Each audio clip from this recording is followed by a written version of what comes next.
So welcome to a wonderful event this evening. First, let me invite the students who are here. This is primarily done to get the students excited, to discuss, understand very compelling conversation that is going on across the nation, very controversial issues going on in the world today. So this is to welcome the students first. I also want to welcome all the guests here. In particular, I want to welcome Professor Stephen Koonin and Daniel Schrag from the from Harvard University to the University of Maryland campus. Welcome here. I also want to give a shout out to the Ed Snyder Center for Enterprise and Markets and the board members sitting here in the leadership of Professor Rajeshri Agarwal. They are actually part of this bigger conversation that the Smith School of Business is trying to have in the strategic plan.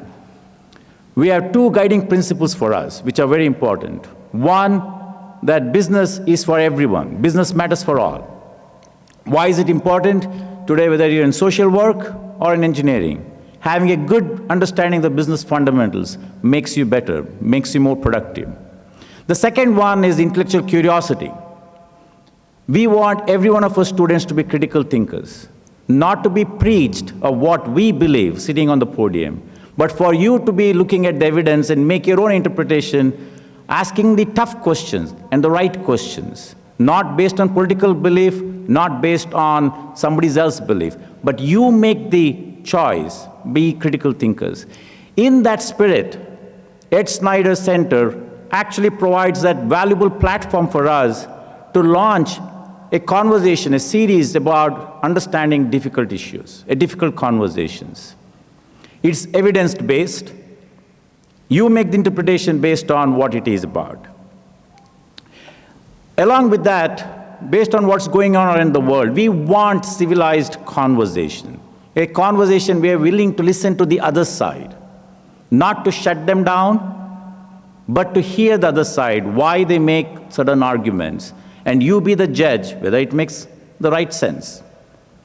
Today is about climate science and the implications and the actions that are taken.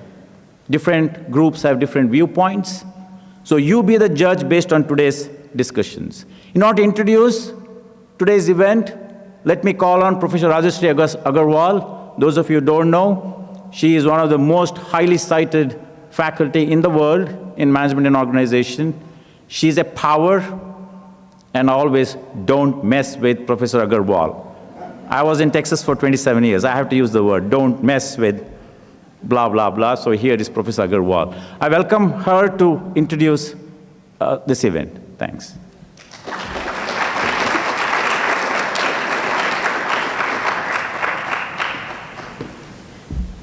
Thank you, Dean Kanana, and good evening to everyone here. A particularly big shout out to the students of the Future of You, Business and Society. My phone light's on. Isn't that weird? It no longer is butt call anymore. It's always lights that come on there. So appreciate you letting me know that. So welcome, I'm Rajeshri Agarwal. I'm the director of the Snyder Center for Enterprise and Markets.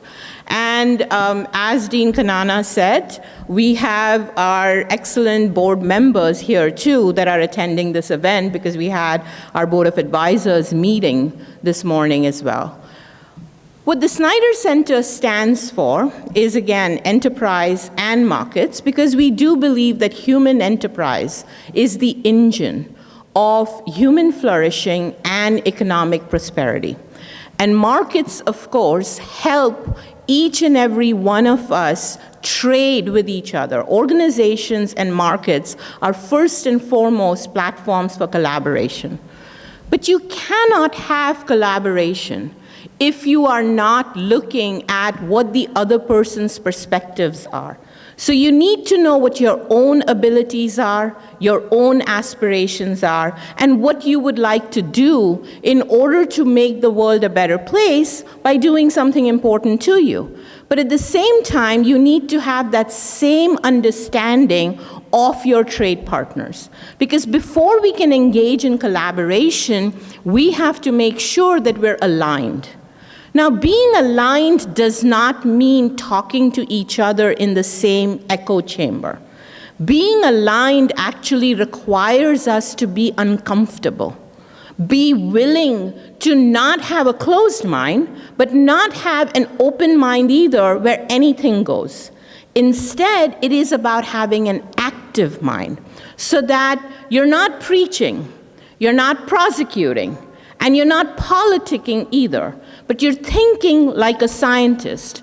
This is, in fact, from Think Again by Adam Grant. The University of Maryland deeply, deeply cares about these principles. You already heard Dean Kanana talk about how intellectual curiosity and the willingness to agree or disagree is a core part of the strategic plan. But it goes all the way from the precedents of this university.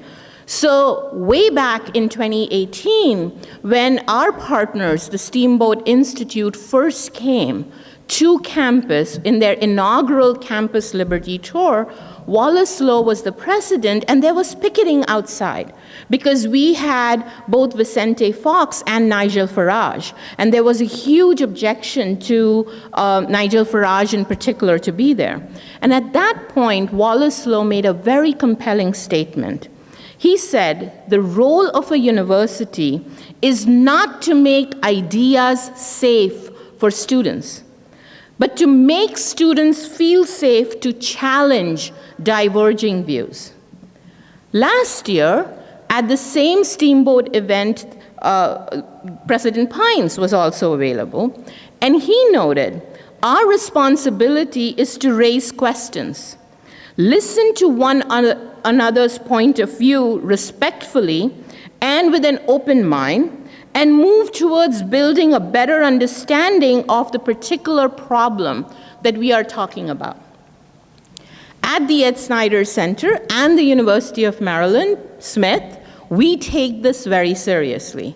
In fact, for all of you undergraduate students, there is a new course that we are developing that takes the challenge, the conversation one step further. So next semester, we will be launching a brand new 3-credit course, which has been approved and funded by the university in their big Innovation Challenge grant. Professor Pratiti Dastidar, stand up, Pratiti, shout out for you, right? She will be the instructor for the course, and the course is going to be about challenge your thinking and challenge your conversation. So if you enroll in this course, you won't just be passive listeners to a debate event such as this. You will actually engage with exactly this issue, develop your own point of view by doing research, debate each other, then come to an event like this where we have expert panelists talk about the issue and then reflect back. I hope you can see why this is very critical for the future of you as business leaders, as civic leaders, and as engaged individuals that want to make the world a better place. Our own initiative in doing this is to ensure that events such as those hosted by the Steamboat Institute Campus Liberty Tour comes to you. So it is my pleasure to introduce to you the Snyder Center board member Jennifer Schubert-Aiken, who is the CEO and president of the Steamboat Institute. She has been a fearless leader of it since 2008, and in the last 2018 to 2022, that's 4 years, right? I don't do math well, I said. She has been introducing these events to us. So I am going to cede the floor to her so that she can introduce our distinguished panelists and we can get the roll started. Thank you.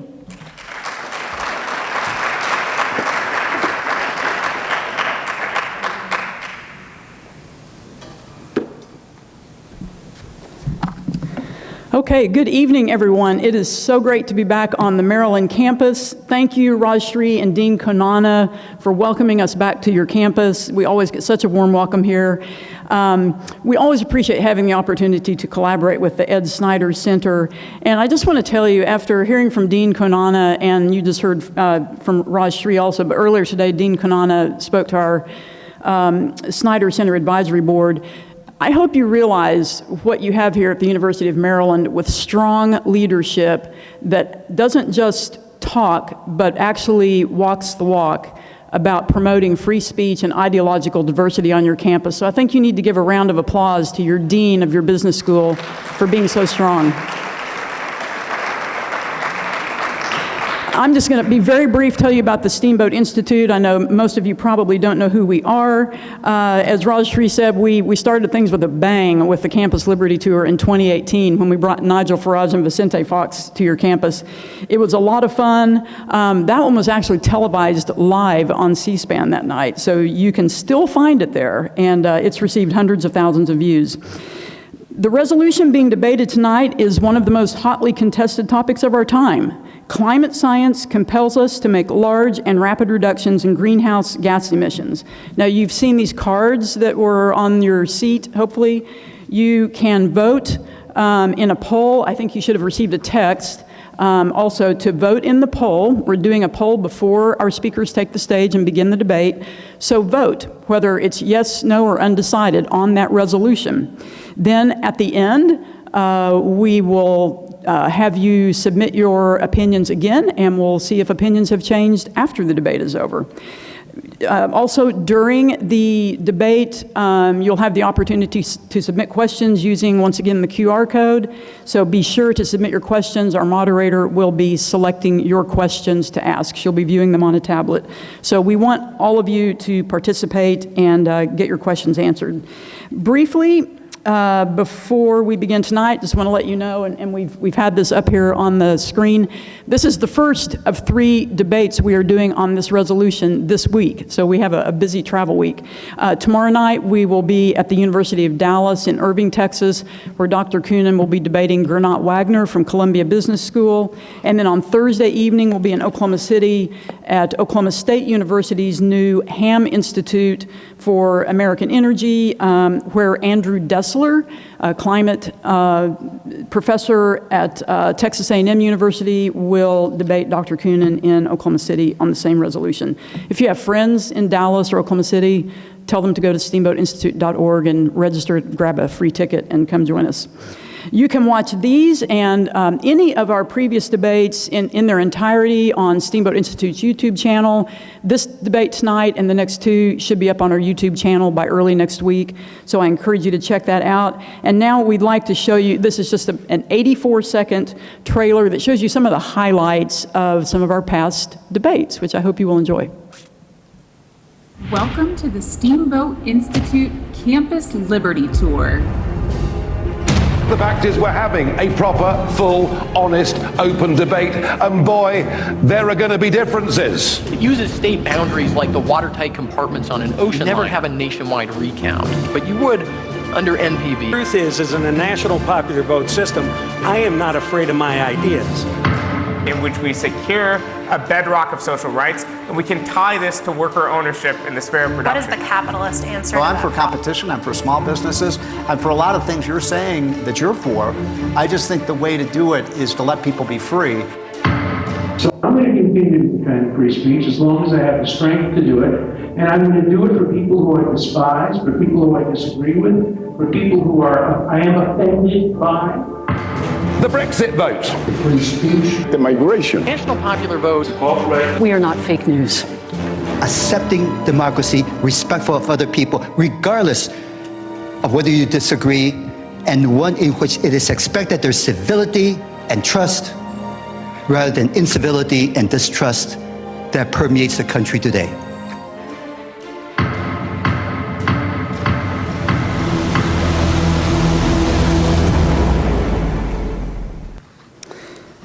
Okay, great. And for next year, we are planning another series of debates. So please follow Steamboat Institute on all social media platforms, and you'll know about those when they're coming up in 2023. Just one more thing briefly before I introduce our speakers. I want you to know that Steamboat Institute's Campus Liberty Tour debates are gaining in popularity and importance because of cancel culture. We all know about cancel culture. While that seems to be taking over, Steamboat Institute takes the opposite approach, encouraging free and robust debate on even the most contentious issues. Our emphasis is on teaching all of you how to think, not what to think. We cannot maintain our democratic republic if we don't have people like all of you and leaders who can engage in civilized debate and critical thinking. In planning this series of debates on climate change and energy policy, we found it very difficult to find climate experts who were willing to debate Dr. Koonin. Some of the responses we received from well-known climate scientists and academics stated that we were wildly irresponsible for giving him a platform, that there is no room for debate on these issues, and my favorite from a well-known climatologist who is on Reuters' hot list of the world's top climate scientists was, "I don't debate climate science, it's a poor way of getting at the truth." Well, these two gentlemen are going to show you that that is not the case. We applaud both Dr. Koonin and Dr. Schrag for participating in this debate tonight. Steamboat Institute will continue to give both sides of any issue a fair and balanced platform to make their case, and we hope all of you will see that that's the way things should be. Finally, we are a nonprofit organization. The Steamboat Institute depends on the generous support of many individuals and foundations to carry out our work. Some of our major sponsors I would like to thank for allowing us to put on this debate tour: the Jack Roth Charitable Foundation, the Diana Davis Spencer Foundation, the Lyndon Harry Bradley Foundation, the Snyder Foundation, and the Robert and Judy Newman Family Foundation. And now it's my great pleasure to introduce our speakers and moderators. So I'd like to ask them to go ahead and come up on the stage, and then I will read their bios to you so you know a little bit about them. Welcome, panelists.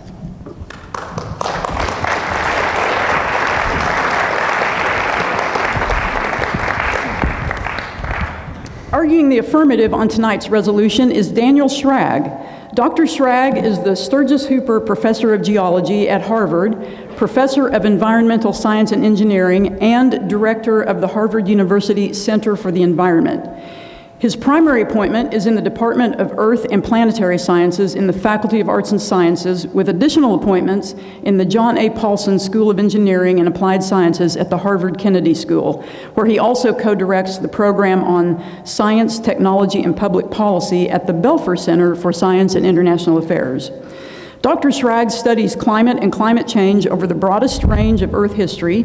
He is particularly interested in how information on climate change from the geologic past can lead to a better understanding of anthropogenic climate change in the future. In addition to his work on geochemistry and climatology, Dr. Schrag studies energy technology and policy, including carbon capture and storage and low-carbon synthetic fuels. From 2009 to 2017, Dr. Schrag served on President Obama's Council of Advisors on Science and Technology, and among many honors, he is the recipient of the James B. McIlwain Medal from the American Geophysical Union and a MacArthur Fellowship. Dr. Schrag earned a BS in Geology and Geophysics and Political Science from Yale University and his Ph.D. in Geology from the University of California at Berkeley. He came to Harvard in 1997 after teaching at Princeton. Let's give a warm welcome to Dr. Daniel Schrag.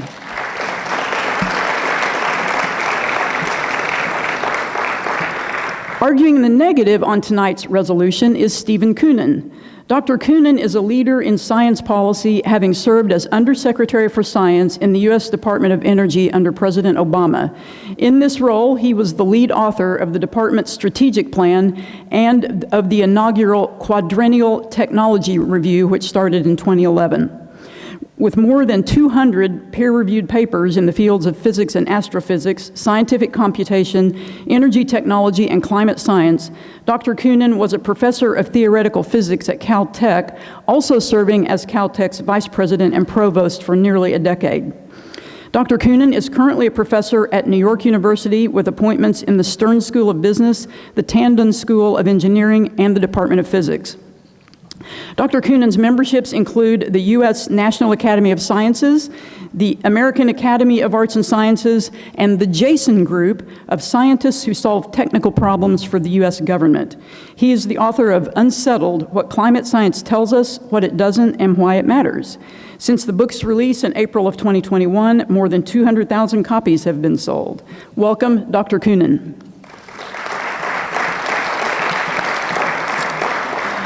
Our moderator for tonight's debate is Sarah Westwood.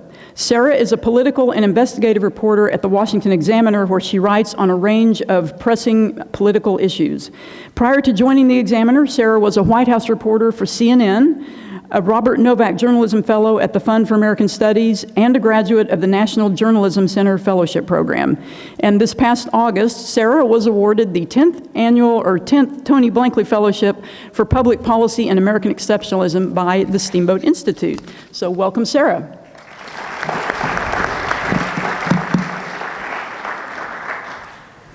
All right, thank you all so much for being here tonight. Like Jennifer mentioned, today we are debating whether climate science compels us to make large and rapid reductions in greenhouse gas emissions. Thank you all who have voted in the poll so far. If you haven't done so already, the information's at the bottom. And also, please, throughout the debate, be submitting your questions via the QR code, because towards the end, I will be asking your questions.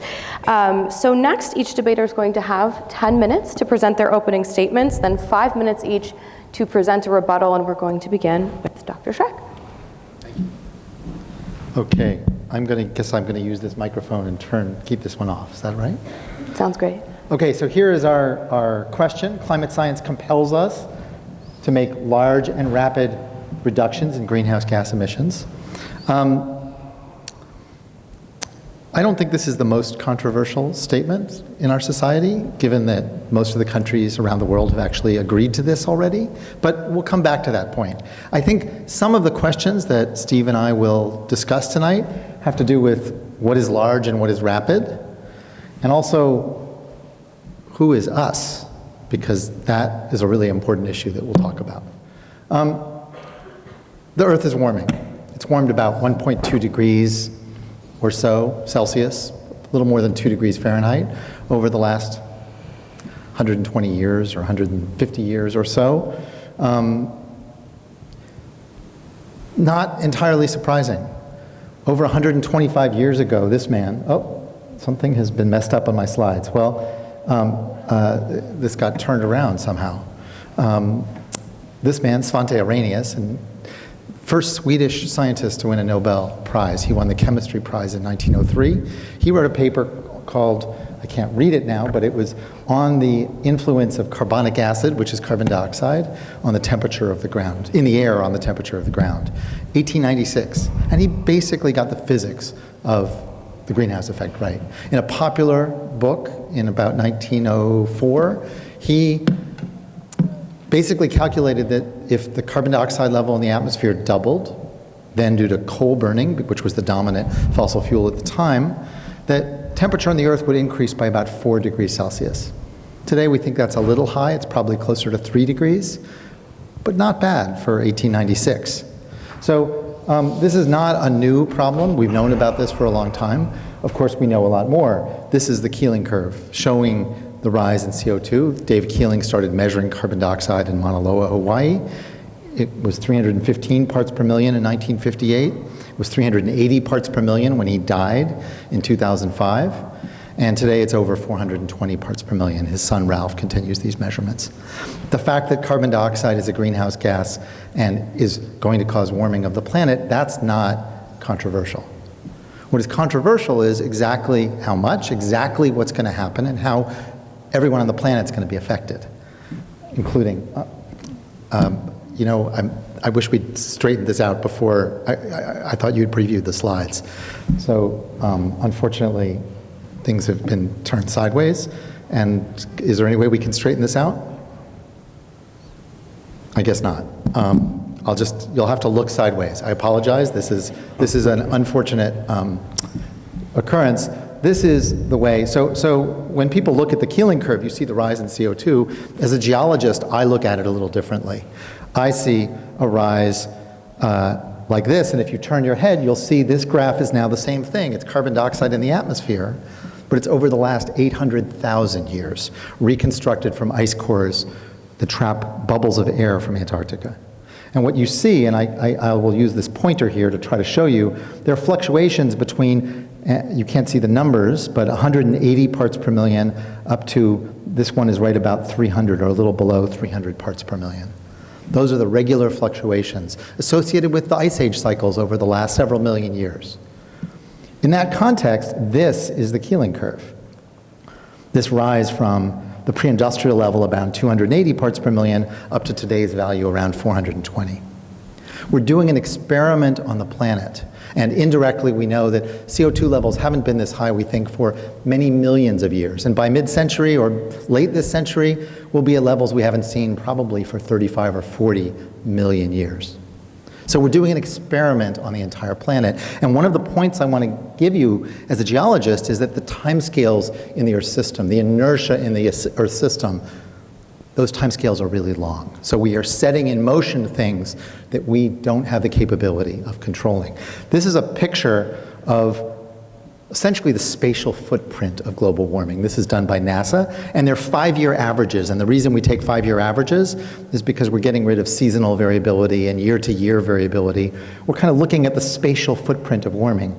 Not that much happens until the mid-80s. You'll see mid-70s, suddenly then you'll see really a lot going on. And there we are at the end. That's the change that we've seen. This is relative to a mid-century baseline, mid-20th century baseline. So what you see here is something very distinctive, which is, I hope everybody recognizes this, the continents are warming a lot faster than the oceans. This is exactly what you expect from the physics of climate change. Greenhouse gases in the atmosphere trap infrared radiation and re-radiate it back, essentially creating an energy imbalance. And the Earth's trying to heat up so that it emits as much radiation to space as coming in from the sun. But the oceans are keeping it from doing that. The oceans are sucking up heat. Indeed, 90% of the energy imbalance from climate change is going into heating the oceans. So the oceans are like our big heat sink. That's good. We haven't experienced all the warming yet. The oceans are keeping us cool. It's bad in that it's going to take many, many centuries, perhaps even a millennium, for the ocean to warm up to reach a new equilibrium. So we have already committed the Earth to warming for centuries in the future, unless we control our CO2 emissions.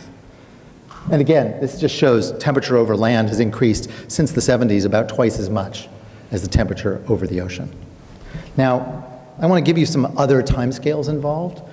In Antarctica, which is a huge ice sheet capable of raising sea level about 60 meters if it all disappeared, there's a glacier system called the Thwaites Glacier. Some of you may never have heard of this.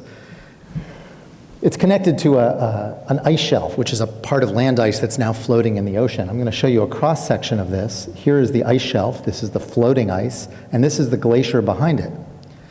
What's happening is this ice shelf is retreating not because of surface warming, but because the ocean is warming beneath it. Down at 600 or 800 meters depth, the ocean has now absorbed enough heat that this ice shelf is collapsing from underneath.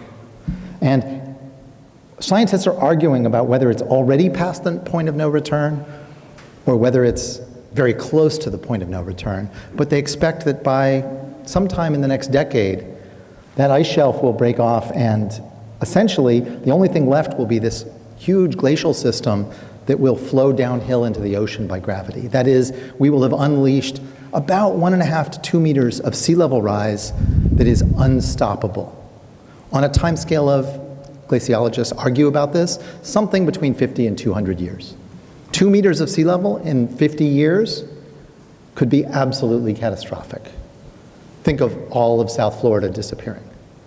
That's the scale of the impact we're talking about. And there are many other long time scales in the system, the carbon cycle. So something like half of our CO2 that we put in the air stays in the air, the other half gets taken up by the ocean and the land. That's good, it's giving us a buffer. But half of what's left in the air will still be there 1,000 years from now. And something like a third of it will still be there more than 10,000 years from now.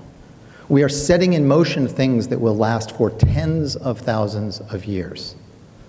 And that's very difficult for humans to think about on those timescales. There are other mysteries, surprises. This is a picture of an escarpment in Siberia where the permafrost is thawing and releasing organic carbon that gets oxidized to carbon dioxide. There's enough carbon in the permafrost in Siberia equivalent to all the fossil fuels we burned in the last 150 years. If all that permafrost thaws, we will lose control of the system. And the uncertainty about exactly how fast it'll thaw is enormous. But that means that there's a huge risk, and we have to think about mitigating that risk. Carbon dioxide emissions, this shows that where the world is, US is decreasing, and other countries continue to increase in the developing world. There's a lot of good news. US, for the last few years, 75% of our new electricity capacity has been wind and solar. That's because it's gotten really cheap. That's exciting. But I want to also show you that there's extraordinary risk here. We've seen amazing disasters. We don't have time to go through all of them, but this is Hurricane Harvey that hit Houston and dropped 60 inches of rain in just a couple of days. Even scarier is Zhangzhou in China, 8 inches of rain in 1 hour. And it was the most extraordinary flood. So in the end, climate science, this is the question, climate science compels us to make large and rapid reductions in greenhouse gas emissions. What does the dismal climate science have to say? What does economics say? And the social cost of carbon, which is a measure of what an additional ton of carbon dioxide would do to the climate, well, it varies on discount rate, but it's a number around $50 a ton. I'm going to end here, but I will just say, yes, science does compel us. We have our moral obligations to future generations and our role in a responsible world leadership, and I hope we'll have a chance to talk about that. Thank you.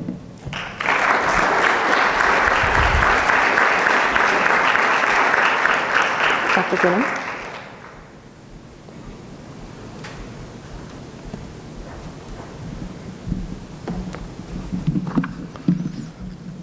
Nope, not that one. Can we get the first slide in the deck? We got problems. Yep. There we go. Great.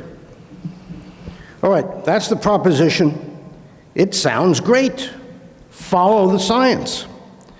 But in the real world, we have to balance the certainties and uncertainties of the science against the growing demand for reliable and affordable energy. In that light, the proposition fails, and it fails dramatically. Large and rapid reductions are unjustified, immoral, and fantastical. I will begin with the word compels, which makes the proposition unjustified. The UN estimates that we'll see as much warming in the next 100 years as we've already seen since 1900. That's about 1.3 degrees Celsius.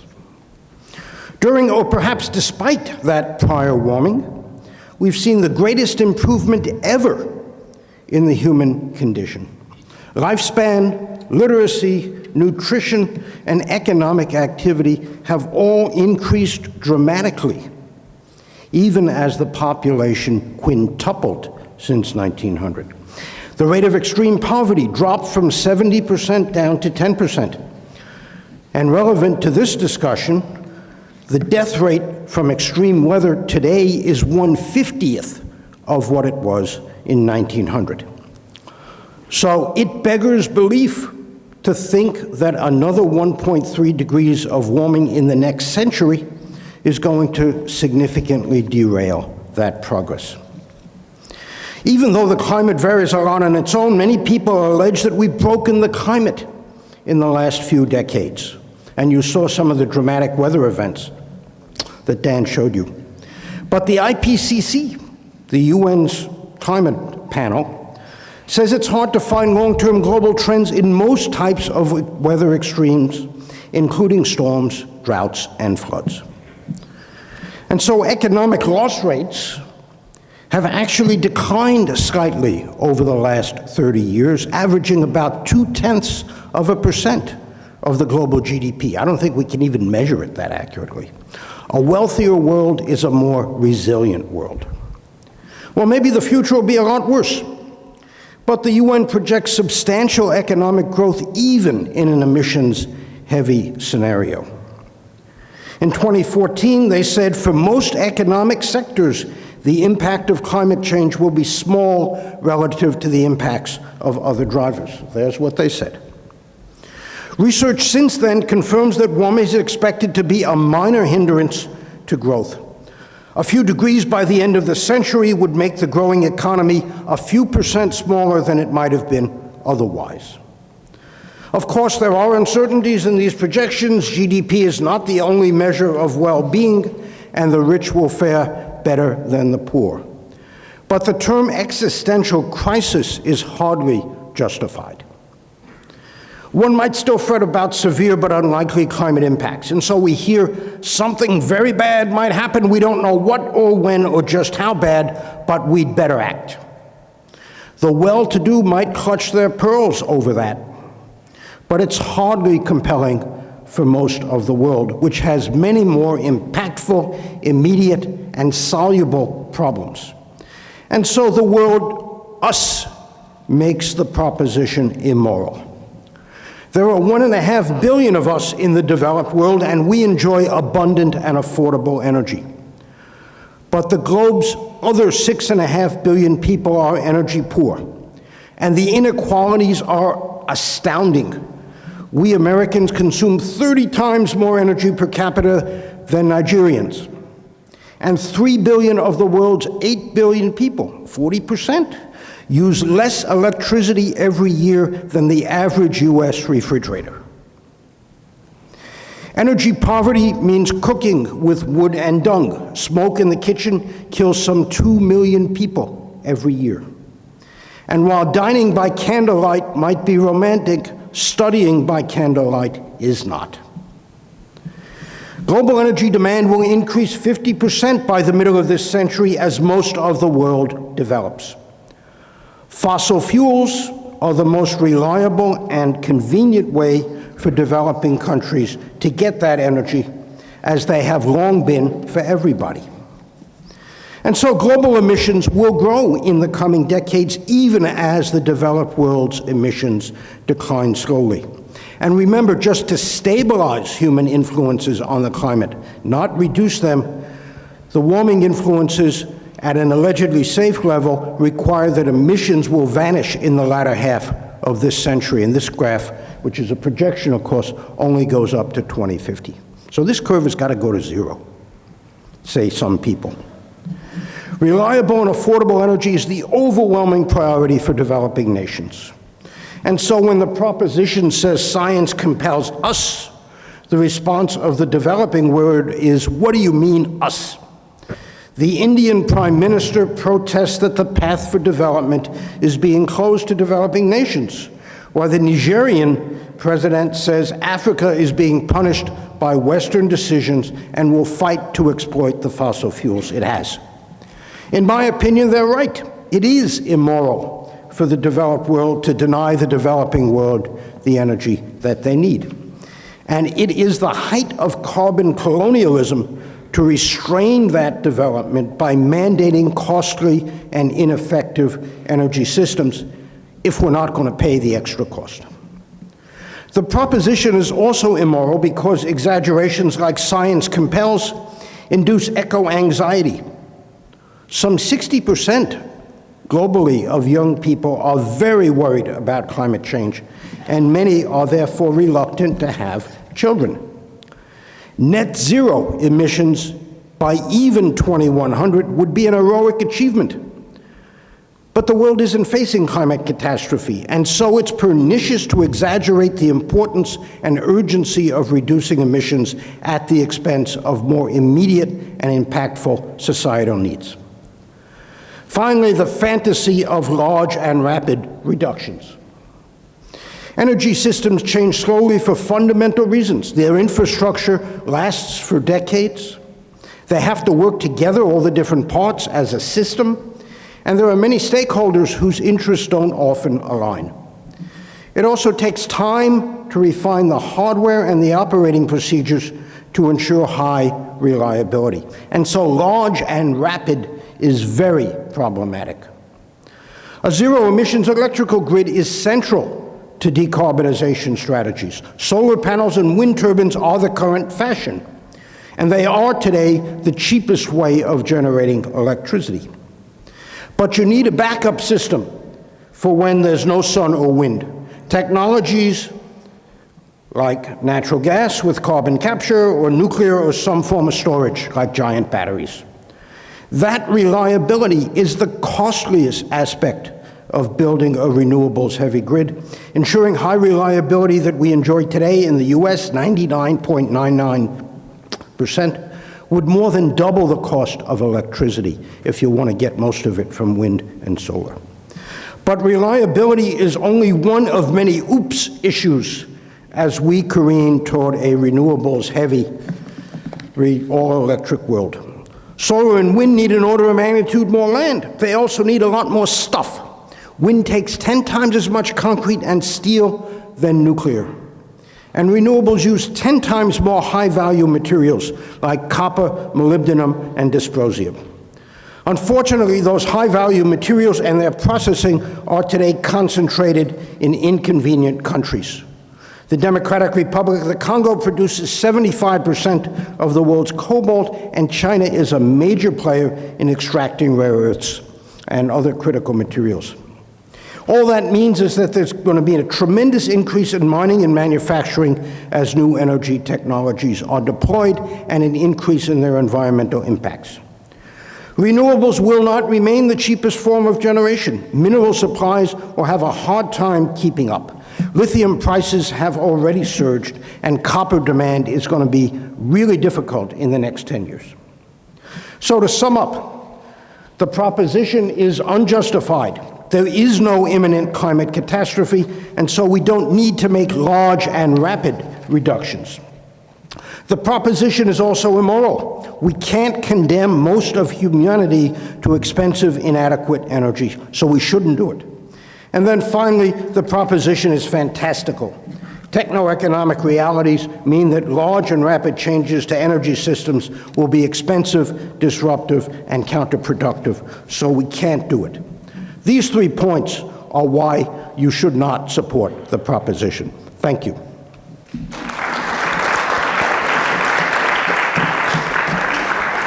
Dr. Schrag, you now have 5 minutes for your rebuttal.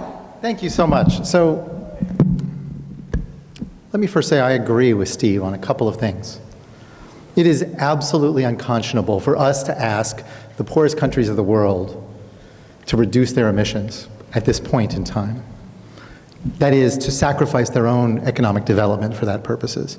To put this in perspective, all of sub-Saharan Africa, except for South Africa, all of sub-Saharan Africa put together has cumulatively contributed 1% of global cumulative emissions. 1%. The US has contributed 25%. So asking any country in sub-Saharan Africa to sacrifice their economic well-being to reduce their emissions seems to me totally absurd. But you know, Steve, I'm disappointed because you place, when you talk about the immorality of us, you have such a limited choice of views of the world. We're choosing between renewable energy versus what you say are the cheapest and most reliable sources of energy, essentially fossil fuel development. But to me, that's a false dichotomy.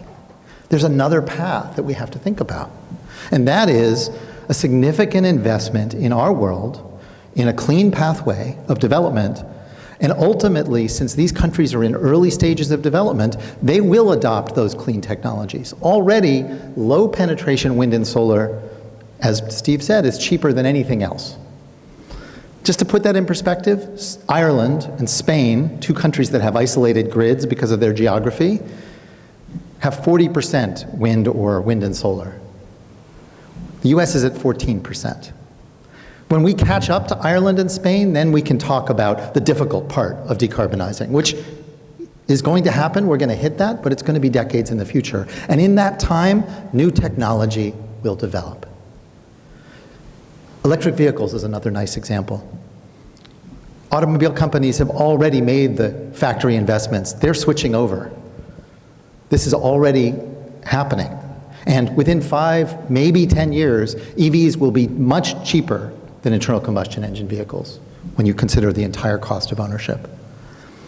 Then you don't have to convince countries in Africa or South Asia to buy them. They'll buy them because they're cheaper and better. That's the vision for the future. And let me just return to the thing I got cut short on because of the mess up with the slides.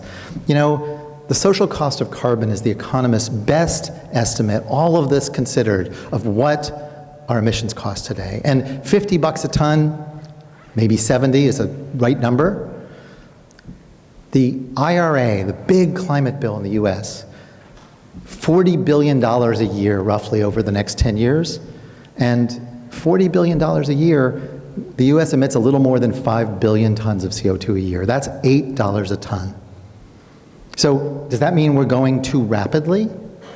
No. When we start spending $30 or $40 a ton, then we should have a discussion of whether we're going too fast.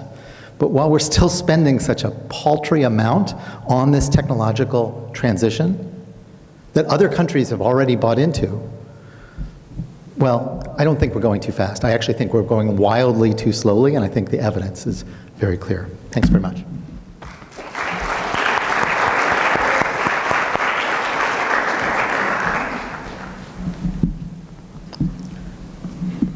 A couple of remarks on things Dan mentioned. I'm surprised you didn't mention the N word at all, nuclear. Many people believe that small nuclear reactors will be an essential part of a future emissions-free grid, and that's one of the things we should be developing. When I was in the Department of Energy, I helped to get that underway. As you know, Bill Gates has put a lot of money into small reactors. There are other startups. So I think that's an essential part. Many people don't like nuclear for whatever reason, but again, if you want to do this, that's something you're going to have to do. On the IRA, yes, wind and solar are the cheapest. And so I would ask the politicians, why did you provide so much subsidy for wind and solar? The subsidies in the IRA essentially reduce the cost of wind and solar generation to zero. And that means you reap enormous tax credits. You can go sell those tax credits. It's about $50 billion a year, I think. It's basically a giveaway for people who would be deploying this anyway if wind and solar were in fact the cheapest. So that's not a very good thing. Another point on the social cost of carbon, which Dan has mentioned a couple times. There are at least 2 ingredients in calculating that. One is the discount rate. What do you believe will be the future value of money compared to today? If you take a very high discount rate, as you would pay in a business, the social cost of carbon turns out to be pretty low. If you take a low discount rate, the social cost of carbon goes up. The other important ingredient, and what you choose for that is really philosophical. When Nick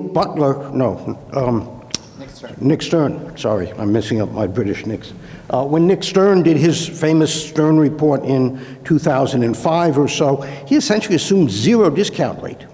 And so the cost of carbon is significant. The other important ingredient is the damage function. How much will rising temperatures degrade the economy?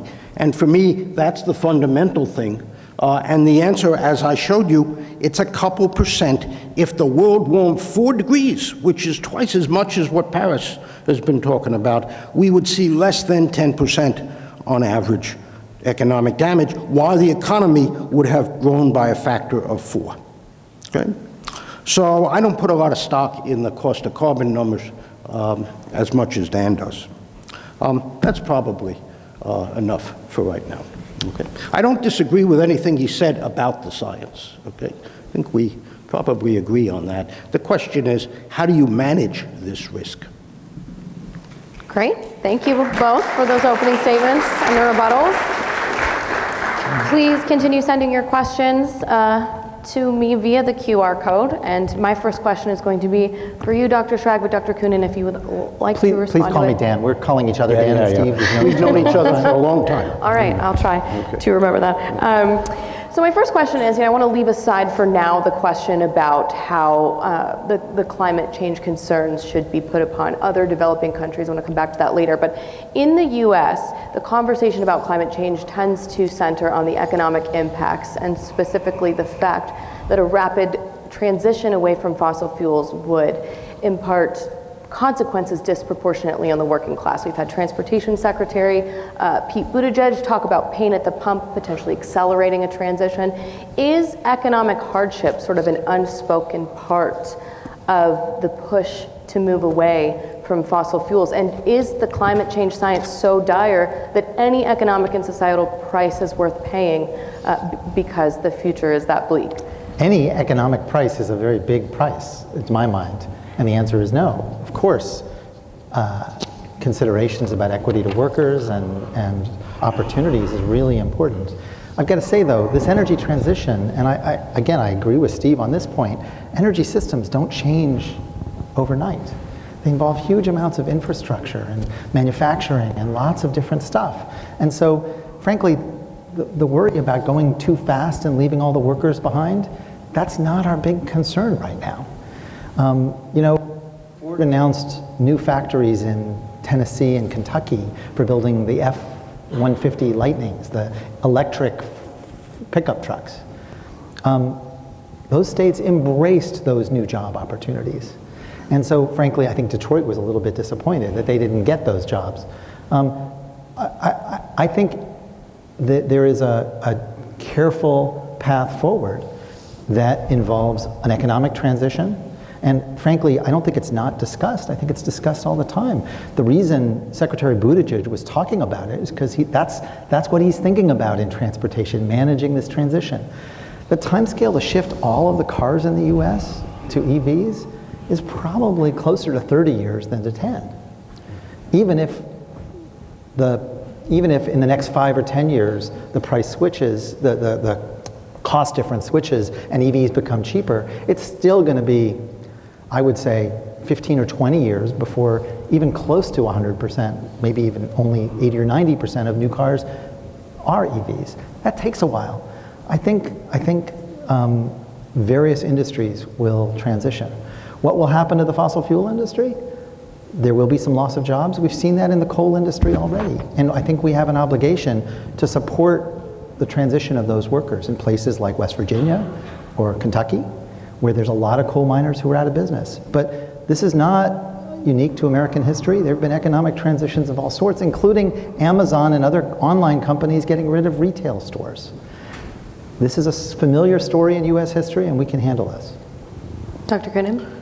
So energy touches everything. It is a vital system for society.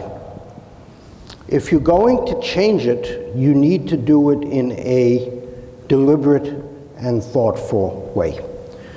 Bill Nordhaus, a Nobel Prize-winning economist at Yale, taught us a couple decades ago that you have to balance disruption from rapid changes against a growing risk of some climate thing happening.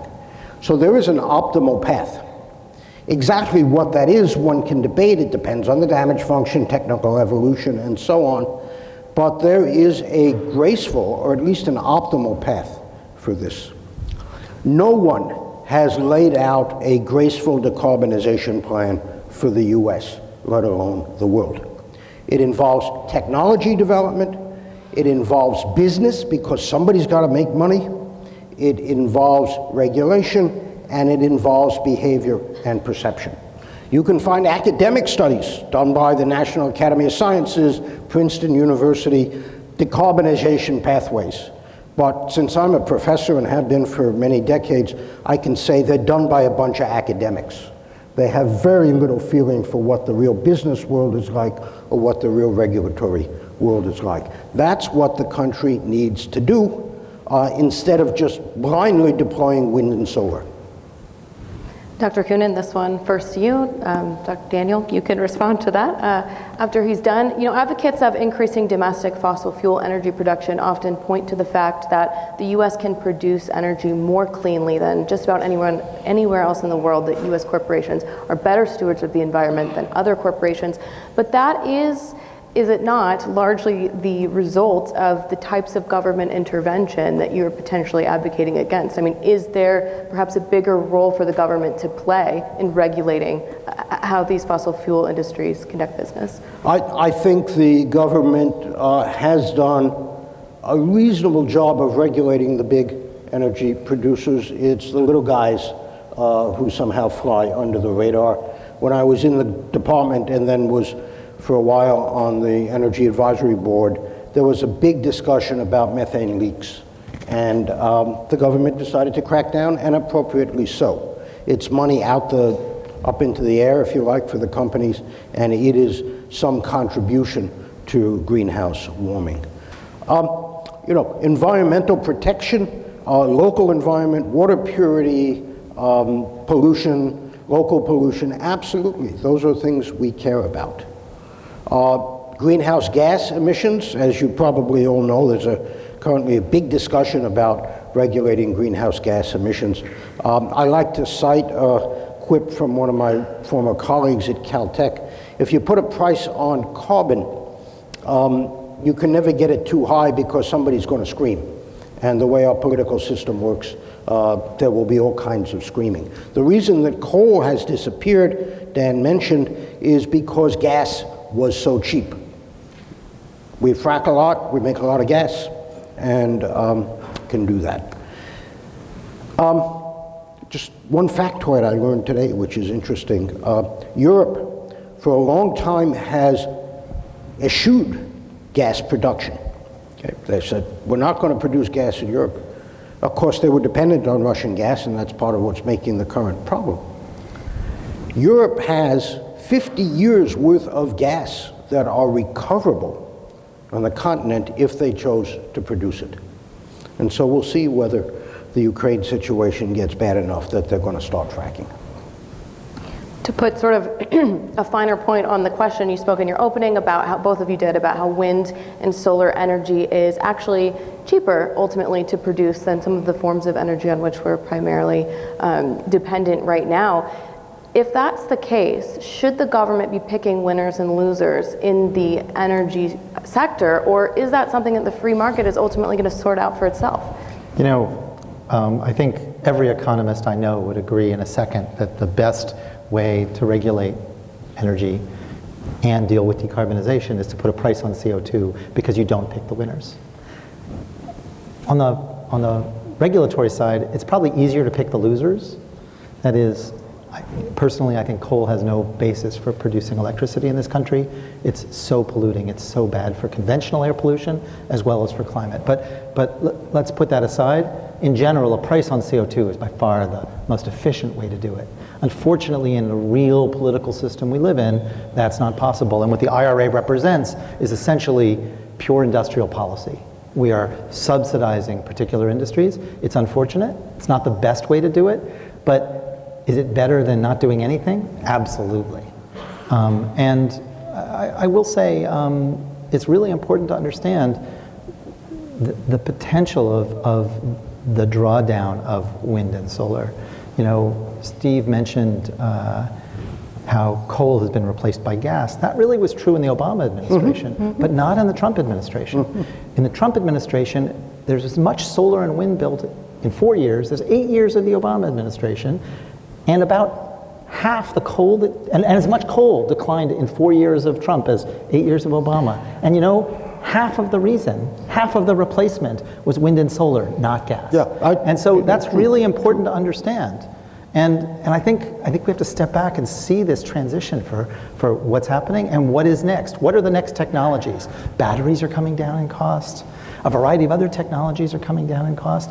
I actually believe in human innovation and the possibility of really transforming our energy system. It's not going to happen in 10 years, but can it happen over 50? Yeah, it is a Herculean effort, but I actually think it's worth doing, and that's why we need to try to do it. So it's worth pointing out that the US at the moment is 13% of greenhouse gas emissions. And if we were to go to zero tomorrow, it would be wiped out by a decade's worth of growth in the rest of the world. So we might be very proud of ourselves that we got to zero, and maybe eventually the rest of the world will take it up if it's cheap enough. But practically, in terms of its effect on the climate, nobody should think that we're going to stop the climate from changing. But Steve, I think that's a really deceptive way of portraying the problem, because it's true. If we went to zero by ourselves, yeah, the rest of the world would keep going. But that's not what we're talking about here. What we're talking about is the US and Europe and a variety of other countries around the world investing and ultimately developing technologies that are cheaper and better, and then the poor countries of the world embracing those technologies. So what we do influences the choices made by the rest of the world, and portraying it just as if we're in isolation, that's just not the way the world works. Of course, but it's going to take a century at least for that to happen. You know what? Yep. I would love it if I could cut that in half, but frankly, I think we should try. And to me, what we're doing now is going way too slowly. Maybe it'll take 100 years, but if we can work hard, frankly, in almost every technological opportunity for innovation, we've exceeded our expectations. So what you're saying is, oh, it's impossible, we shouldn't even try. I actually think we should try. I did not say that. I think we should try, but do so in a way that minimizes disruption, preserves US competitiveness, et cetera, et cetera. There's a competitiveness risk if we don't do this, because I'll tell you, China and Europe are already going down this pathway. They are leading in many ways in terms of energy, including nuclear, including small modular nuclear. Yes, by the way, yes. I agree with you that nuclear is likely to play a very important role. I've written papers about what we call the nuclear tortoise, which is the idea that in the US at least, nuclear is not economically competitive for 20 or 30 years. Right. So we should invest, but don't plan to build a lot of reactors in the next few decades. That's all. Well, how urgent do you think we need to act on this? I think we need to proceed according to, you talk about the need for a plan. General Eisenhower, when he was not yet president, had a wonderful line. He said, planning is essential, but plans are useless. Absolutely, and I think these academics, and I've done this with my undergraduate class for the last 15 years, designing low carbon energy systems helps us understand what the constraints are, but we have to recognize that technology is changing, prices are changing, and whatever plan we create today, 10 years from now will be obsolete. And so it's a dynamic system, and that's how we have to think about the future. If I could just jump in here, you're sort of framing this, if I understand you correctly, as sort of an investment opportunity in the future to develop these new technologies that then the rest of the world Today, not in the future. Right. In Europe, a lot of countries have invested significantly in sort of the transition, Germany being one of them, and they're experiencing a lot of economic pain right now. The utility costs for Germans are through the roof. The city of Hamburg, for example, set to ration hot water. How can you frame this as an investment opportunity that will yield returns in the traditional sense when you are seeing the struggles that some countries are having when they have invested so much in It's a terrible investment. ESG, and I'll make some of these points in my closing remarks, environmental, societal, and governance investment is in a downward spiral because the returns are not there at all, and the impact has been minimal. So the financial community is pulling away. You know, I think Germany is a poignant example of a country that tried to do too much too early. 20 years ago, Germany decided they were going to build solar panels and invest heavily in tax credits, well, what they called feed-in tariffs, for buying down the cost of solar. And German solar was leading the world until the Chinese saw the opportunity and started manufacturing solar panels. And then, frankly, the German solar manufacturers pretty much disappeared because it was really Chinese manufacturing that brought the cost of solar down so much.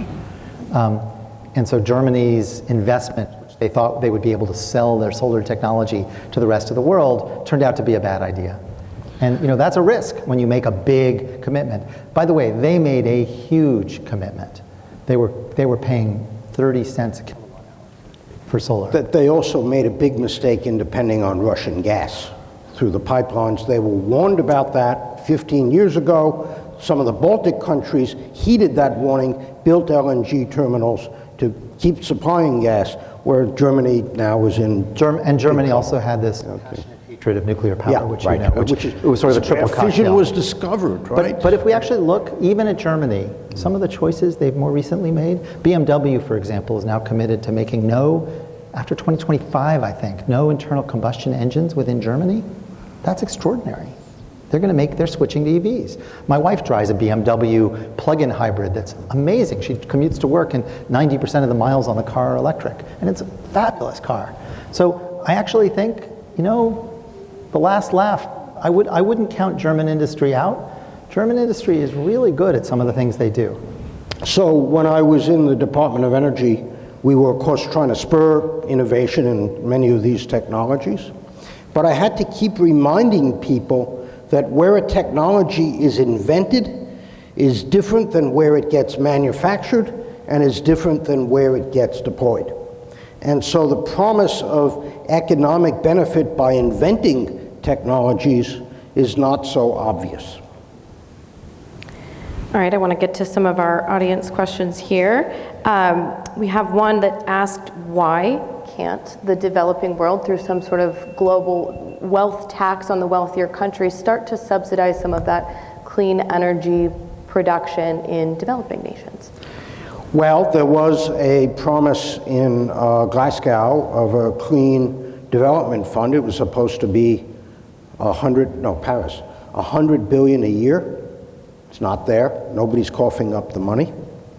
And I would say that what has been delivered is entirely inadequate to the task.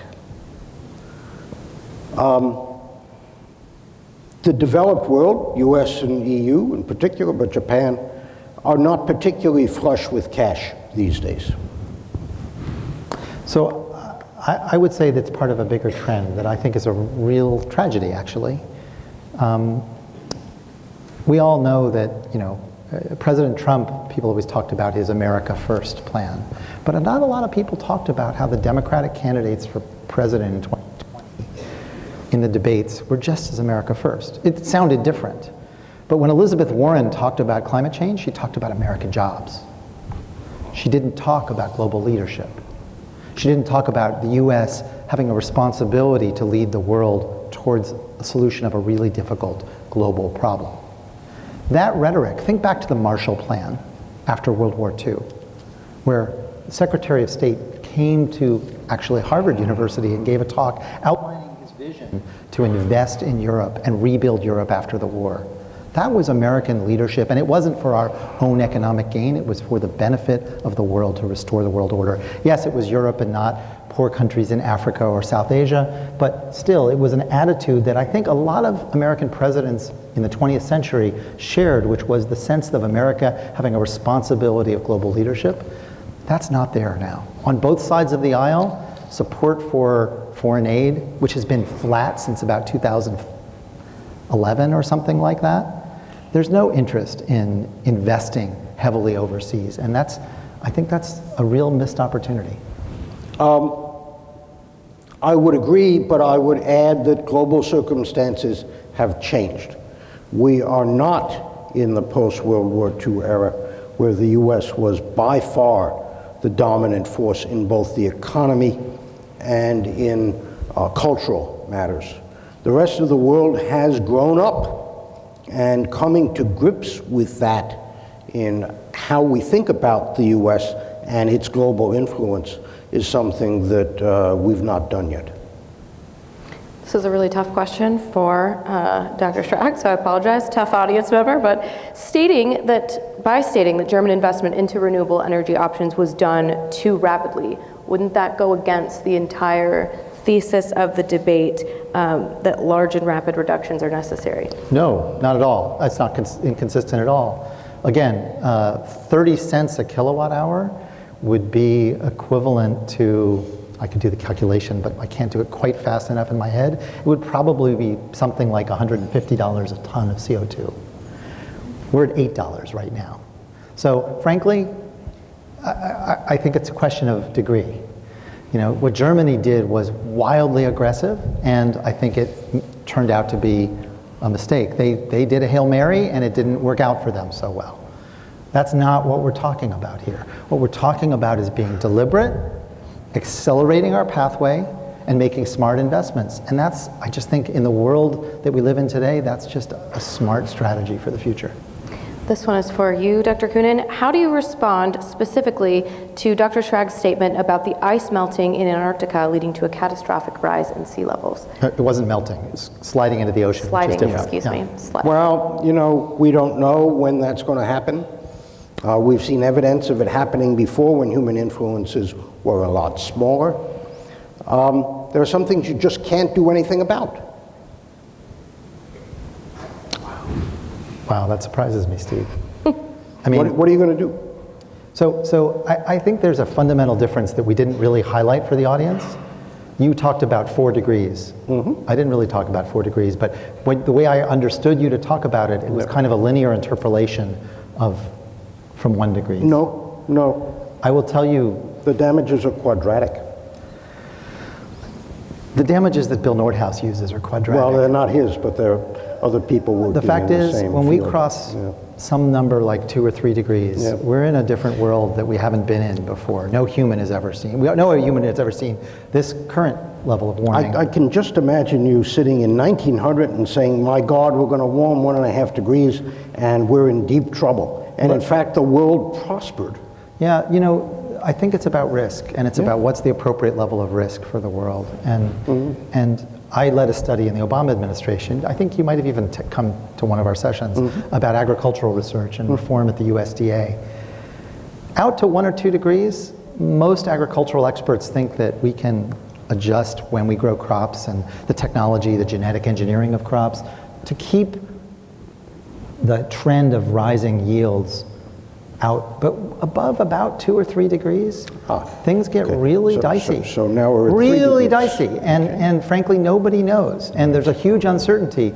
To me, when there's that much risk of real catastrophe, I think it behooves us to be cautious and actually put the brakes on.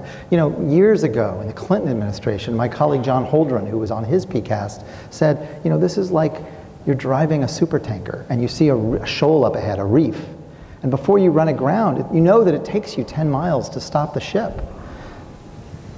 Do you keep going full speed, or do you begin to start reversing course because the risk of running aground is so great? I think that's the way we have to think about this. So I would say, again, you use the word us and you.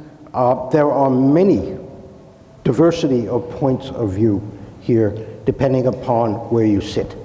And if we were having this conversation with some people in Africa or in Southeast Asia, we'd probably have a very different perspective. Yeah, absolutely. I'm teaching a course right now with about 240 students, and about a third of them are from those countries. And so I have conversations with them regularly. What I'm hearing is not, you should let us build fossil fuel plants. They will build some fossil fuel plants. What they want is for us to do more. They want us to make good on our $100 billion investment, and frankly, do a lot more than that. And they also are pissed off. In Pakistan, the flooding in the Indus River in southern Pakistan, 35 million people are displaced. And frankly, the attribution to climate change is complicated. To me, that's not the point. The point is, it emphasizes the vulnerability to extreme events. And the op-eds written right now in Islamabad are saying, they did this to us. We contributed 1% to this. Europe and the US did this to us, and they want us to pay up. So the idea that, we polluted the air, we warmed the planet, and now you guys can keep doing the same, we're not going to invest in the solution. That's a heartless attitude, I think. So I teach a climate course these days at NYU, and I try to teach the students to think critically. Very important skill, as was mentioned already at the beginning. I use the Pakistani floods as an example. The Pakistani environmental minister said very soon after the floods, this is the worst since 1961. So immediately a flag should go off in your mind and say, well, if it happened in 1961, human influences were much smaller. What does the record of monsoon rainfall look like? And you can easily find that on the web from the Indian Meteorological Bureau. And 1961 was indeed a very wet year, comparable to what we saw last year. But there are other years going back 150 years where you see the same thing.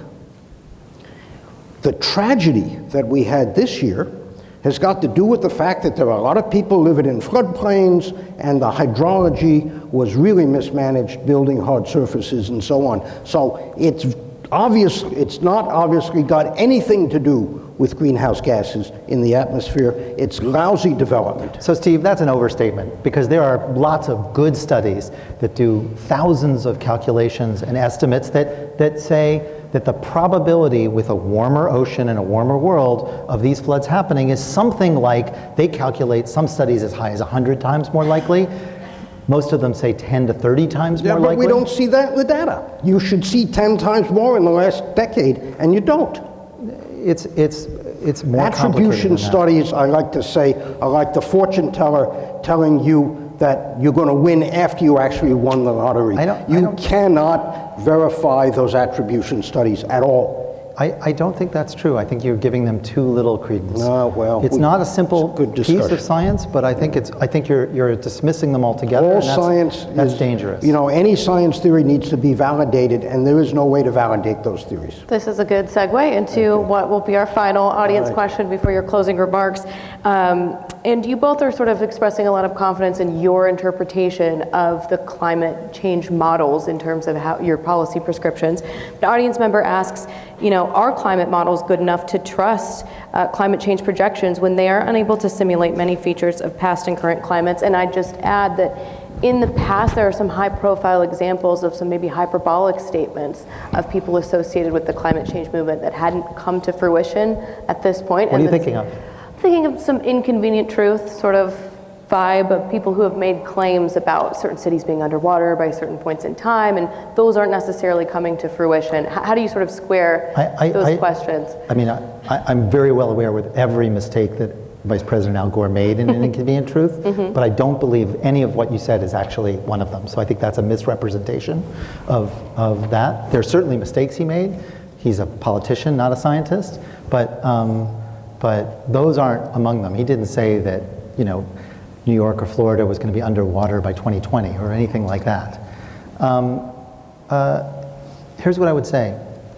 Climate models, the Earth's a really complicated place. Climate models have been evolving, but they're really good at forecasting on certain timescales. There's a lot of things they leave out, and there's a lot of things we still don't understand. But I'll tell you something that troubles me. Most of the things that are most prominent that they get wrong are things that are likely to make the problem worse, not better. That is, I would say that the errors in the climate model are most likely to underestimate the problem, not overestimate it. And a nice example is their inability to reproduce warm climates in the past when CO2 was higher. There's a time in the Eocene between 55 and about 34 million years ago, where the Earth was much, much warmer, no ice at all. And there were palm trees in the middle of Wyoming. Palm trees can't grow where there's really cold winters. The climate models still make winters cold in Wyoming. Now that sounds technical and myopic, but it's actually really important because it says that there's something missing, an amplifier in the real world that isn't in the models. And the model's not responding as intensely as the real world is. So when I look at the data, I say the real response to higher CO2 in the atmosphere looks greater than what the models are saying. So I would be very cautious. Models are not perfect, but I would be very cautious assuming that the way they're not perfect means the problem won't be as bad. That's a common fallacy that a lot of climate skeptics take advantage of, and I think it's a dangerous one. What we don't know about these models, the real world may be much worse, and in fact is likely to be actually worse based on the data that I know. The modelers themselves say don't believe things at the regional or local level. They give us a hazy picture of what might be going on globally. You have to understand how difficult this problem is. The human influences that we're talking about are less than 1% of the natural flows of what goes on in the system. That means you better get the 99% about right if you're going to see the effect of 1% in growing greenhouse gases or aerosols. In addition, we have lousy data on the climate system. Yes, it's pretty good for the last 40 years with satellites and improved ground stations, but climate plays out over decades. Who knows what the temperatures of the ocean were at depth 50 years ago? We do not have very good information on that at all. And oh, by the way, the system is chaotic. And oh, by the way, the models cannot get down to the resolution you need in order to have a lot of confidence with them. So, hazy picture at best. Most of the results should be taken with a grain of salt. Okay, you will each have 5 minutes to deliver your closing arguments. Dr. Koonin, your turn to go first. Let me get turn this off. Sorry, the sheets that I was going to use. I'm sorry. Oh, and please don't forget to vote in the post-debate poll at the bottom of your card, and we will read the results after the closing arguments are done. Okay, could I get up my closing slides if we've got those? Yeah, let's go down a little bit. Okay, so great. Okay. Anthony Downs, an economist who worked at the Brookings Institution, less than 8 miles from here, wrote in 1972 about the arc of public attention given to any issue. After bubbling along among experts, an issue bursts into alarm into public consciousness, accompanied by euphoric enthusiasm for solving the problem. But after a while, people realize just how hard it's going to be, and then there's a gradual decline in interest. I'd submit that climate action, as embodied in this proposition, has been well into phase 3 and is starting to enter phase 4. Here are some of the indicators. The ongoing energy crisis has shown everyone the primacy of energy reliability and affordability over greenhouse gas reductions. Coal consumption has soared and the world is clamoring for gas. Even the Europeans have decided it's okay to say the 2 F words, fission and fracking. Physical and economic realities eventually prevail.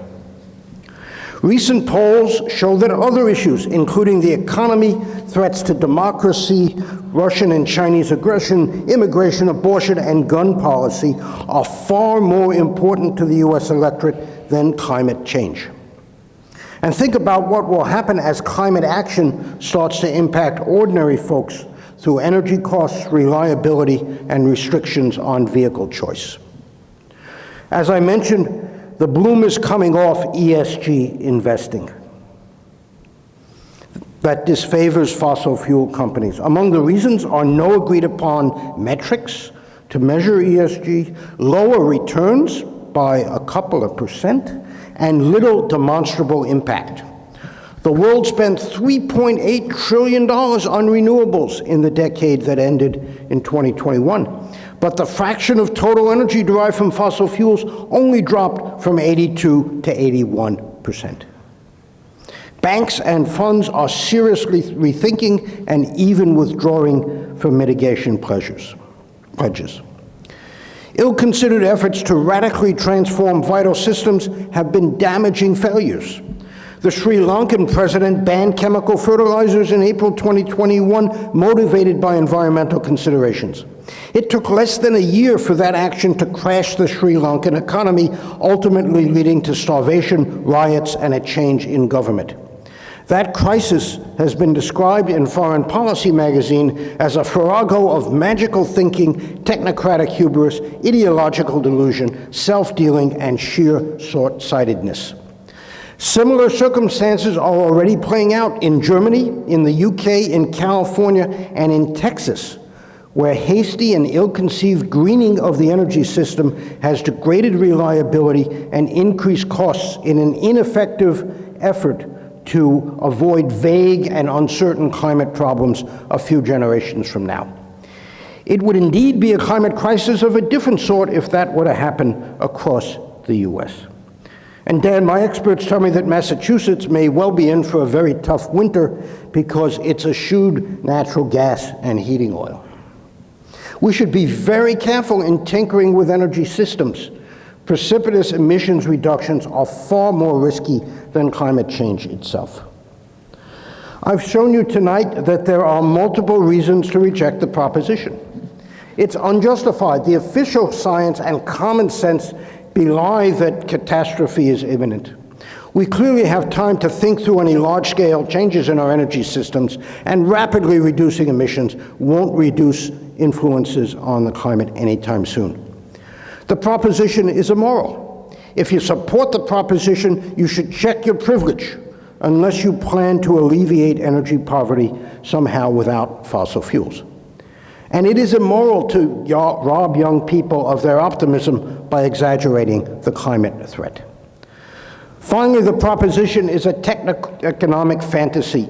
It would take the energy system rapidly in an unnatural direction, degrading the quality of energy services, increasing costs, and leading to more disruption and destitution than any climate change itself. Last week, President Xi told his party Congress that China would pursue its emissions goals with prudence, in line with getting the new before discarding the old. That scares me, because it's much more sensible than the planet on fire rhetoric that we hear from Western leaders and media. Thank you.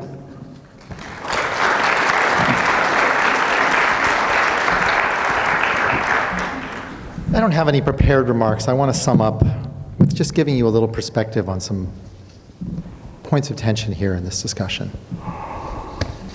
We're doing an experiment on the planet.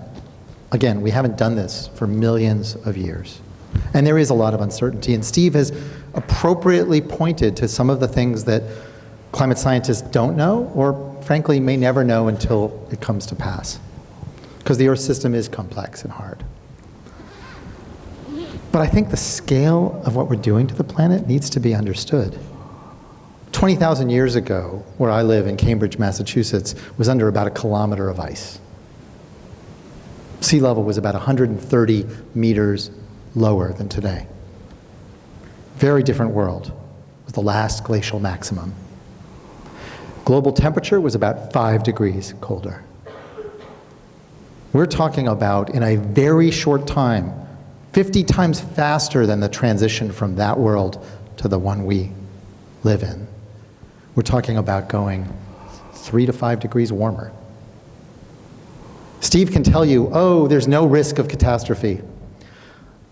I think there's a significant risk. What we know tells us that there is a significant risk of catastrophe, and what we haven't talked enough about is, frankly, you, the students here, not just you, but your children, and their children, and literally thousands of generations into the future, who may curse us today for not doing enough.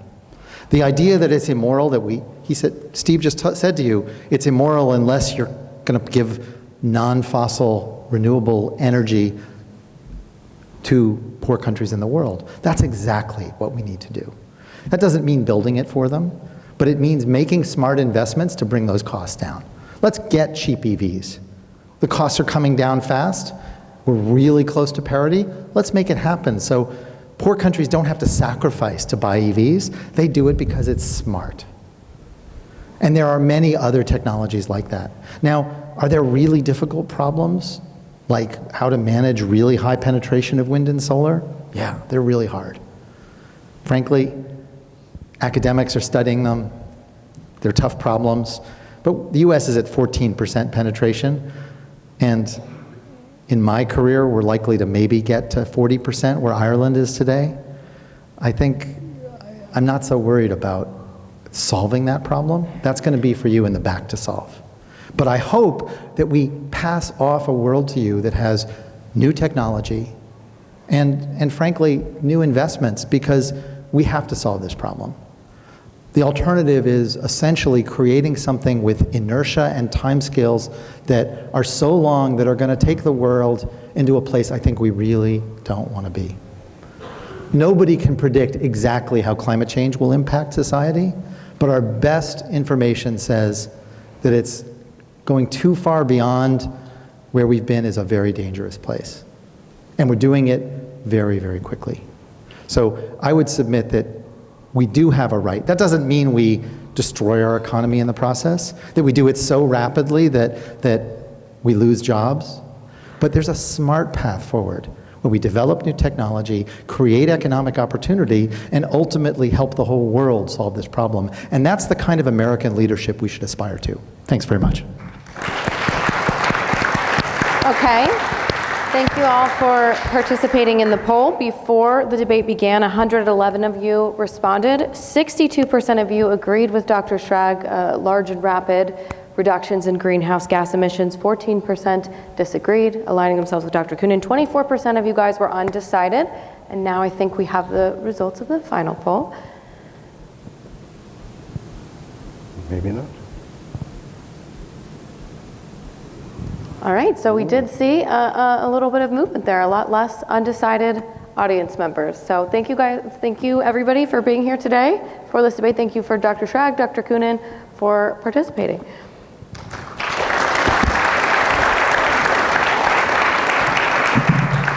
Just finally, on behalf of the Steamboat Institute, I'd like to say thank you again to our speakers. They did a fantastic job. They were well prepared, and it takes courage to get on a debate stage. So we respect both of you, and thank you very much.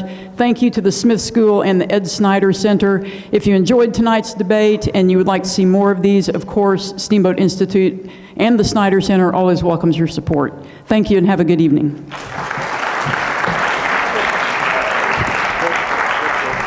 Thank you.